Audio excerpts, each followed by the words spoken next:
Hi friends, welcome to Shamee's kitchen. എല്ലാവർക്കും സുഖമാണല്ലോ. ഇന്നത്തെ നമ്മുടെ സ്പെഷ്യൽ വീട്ടിലുള്ള കുറഞ്ഞ ചേരുവകൾ കൊണ്ട് വളരെ രുചികരമായിട്ട് എളുപ്പത്തിൽ തയ്യാറാക്കിയെടുക്കാൻ പറ്റുന്ന നല്ലൊരു സ്നാക്ക് റെസിപ്പിയാണ്. അപ്പോൾ ഈ വീഡിയോ ഇഷ്ടമായാൽ ഇതൊന്ന് ലൈക്ക് ചെയ്യാനും കൂടെ തന്നെ സബ്സ്ക്രൈബ് ചെയ്യാനും ആ തൊട്ടടുത്ത് കാണുന്ന ബെല്ലൈക്കൻ്റെ ഓൾ മറക്കാതെ കൂടെ ഒന്ന് പ്രസ് ചെയ്തേക്കണേ.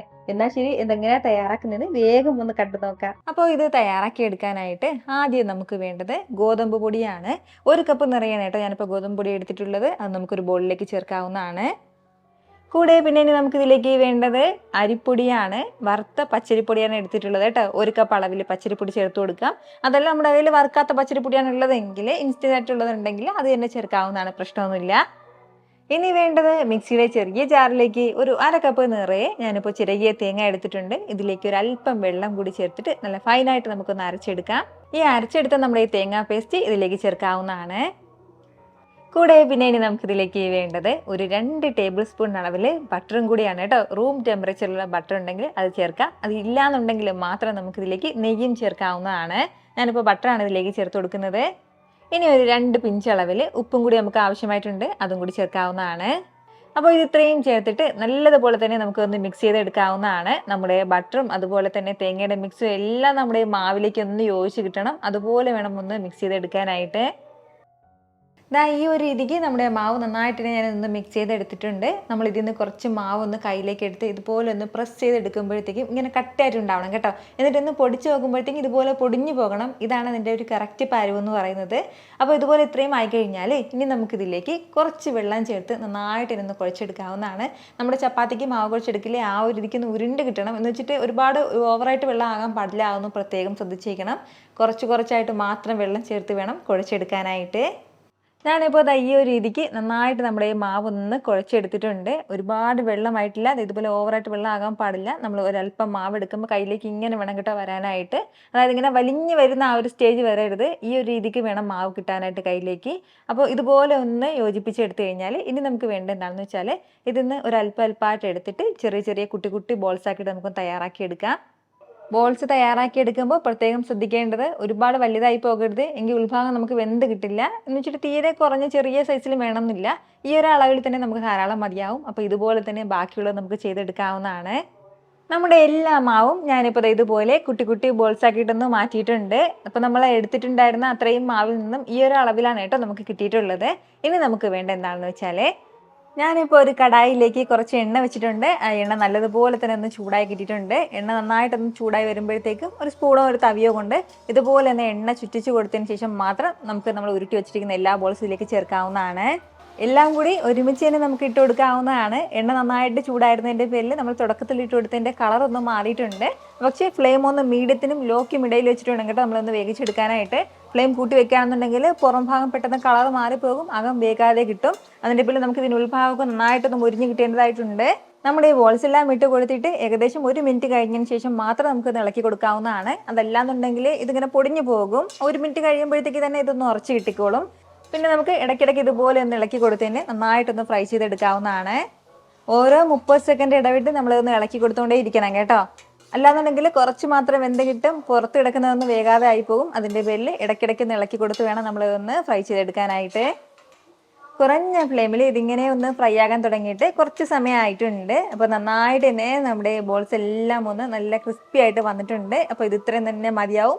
അപ്പോൾ ഇനി നമുക്കിത് എടുക്കാവുന്നതാണ്. ഒരുപാടിട്ട് കളർ മാറ്റണം എന്നുള്ള ആവശ്യമില്ല. നമ്മളൊന്ന് കയ്യിലെടുത്തൊന്ന് നോക്കുമ്പോൾ തന്നെ നമുക്ക് ഒന്ന് ഹാർഡായി തുടങ്ങും. അപ്പോഴത്തേക്ക് നമുക്കിത് എടുക്കാവുന്നതാണ് കേട്ടോ.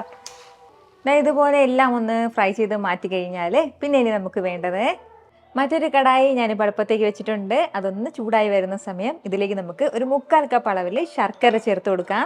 ഇതിനോടൊപ്പം തന്നെ ഒരു 1/4 കപ്പ് അളവിൽ മാത്രം വെള്ളം കൂടി. ഇനി ഫ്ലെയിം ഒന്ന് മീഡിയത്തിൽ വെച്ചിട്ട് നന്നായിട്ട് ശർക്കര എല്ലാം നമുക്കൊന്ന് ഉരുക്കിയെടുക്കാവുന്നതാണ്. ഒരല്പസമയം കൊണ്ട് തന്നെ നമ്മുടെ ശർക്കര എല്ലാം നന്നായിട്ട് തന്നെ ഉരുകി കിട്ടിയിട്ടുണ്ട്. ഇനി വേണ്ടത് ഇതിൽ അത്യാവശ്യം പൊടിയും കല്ലൊക്കെ ഉണ്ടാവും. അപ്പോൾ അതിൻ്റെ പേരിൽ നമുക്കൊന്ന് അരിച്ച് തന്നെ ഈ കടായിലേക്ക് ചേർക്കാവുന്നതാണ്. നമ്മുടെ ഈ ശർക്കര പാനി ചേർത്ത് കൊടുത്തിട്ട് വീണ്ടും നല്ലതുപോലെ ഒന്ന് തിളപ്പിച്ചെടുക്കണം. ഇത് ഒരു നൂൽ പരുവമാകണം കേട്ടോ. അതുവരെ നമ്മൾ ഇതുപോലെ ഒന്ന് ചൂടാക്കേണ്ടതായിട്ടുണ്ട്. ഫ്ലെയിം മീഡിയത്തിൽ തന്നെ വെച്ചിരിക്കാം. ഒരുപാട് കുറച്ച് വെക്കേണ്ട, തീരെ കൂട്ടി വെക്കരുത്.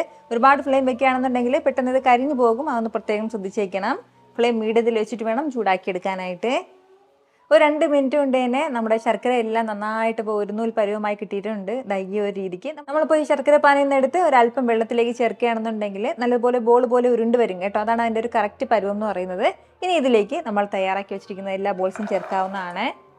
ഇതെല്ലാം ചേർത്ത് കൊടുത്തു കഴിഞ്ഞാൽ പിന്നീട് ഫ്ലെയിം നന്നായിട്ടൊന്ന് കുറച്ച് വേണം വെക്കാനായിട്ട്. പിന്നെ മീഡിയം ഫ്ലെയിമിൽ വെക്കരുത്, കുറഞ്ഞ ഫ്ലെയിമിൽ ഇട്ടിട്ട് നല്ല രീതിക്ക് നമുക്കിതെല്ലാം കൂടി യോജിപ്പിച്ചെടുക്കാം. ഈ ഒരു സമയം മാത്രം നമുക്കിതിലേക്ക് ഒരു 1/2 ടീസ്പൂൺ അളവിൽ ഏലക്ക പൊടിച്ച് ചേർത്ത് കൊടുക്കാവുന്നതാണ്. കൂടെ തന്നെ ഒരു 2 പിഞ്ച് അളവിൽ ചുക്ക് പൊടിയും കൂടി, ഇത് രണ്ടും ചേർത്തിട്ട് വീണ്ടും നന്നായിട്ട് എല്ലാം കൂടി ഒന്ന് മിക്സ് ചെയ്ത് കൊടുക്കാം. ഏലക്ക പൊടിയും ചുക്ക് പൊടിയും കൂടി ചേർത്ത് കൊടുത്തിട്ട് ഒന്ന് നന്നായിട്ടൊന്ന് യോജിപ്പിച്ചെടുക്കണം. എന്നിട്ട് നമുക്ക് ഉടൻ തന്നെ ഫ്ലെയിം ഒന്ന് ഓഫ് ചെയ്ത് കൊടുക്കാവുന്നതാണ്.